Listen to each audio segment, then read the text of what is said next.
ಅವನು ಕೂಸಾಗಿದ್ದಾಗ ಎಳೆ ಕಾಲಿಂದ ನನ್ನ ಎದೆಗೆ ಒದಿತಿದ್ದ.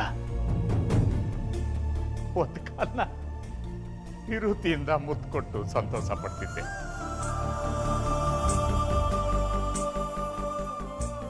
ಈಗಲೂ ಅವನು ನನ್ನ ಪಾಲಿಗೆ ಎಳೆ ಕೂಸು.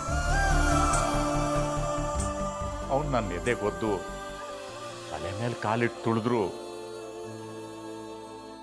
ನಾನೇನು ಬ್ಯಾಸರದ ಉಸಿರು ಬಿಡಕ್ಕಿಲ್ಲ.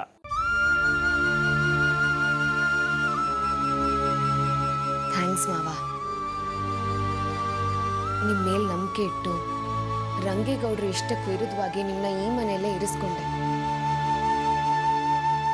ಹಿಂದೆ ಏನಾಗಿದ್ಯೋ ನನಗೆ ಬೇಕಾಗಿಲ್ಲ. ಆದ್ರೆ ಒಂದು ಮಾತು ಮಾವ, ಅತ್ತೆ ತುಂಬಾ ಒಳ್ಳೆಯವರು. ಅವ್ರ ಮನ್ಸಿಗೆ ನೋವಾಗೋ ಹಾಗೆ ನಡ್ಕೋಬೇಡಿ ಪ್ಲೀಸ್.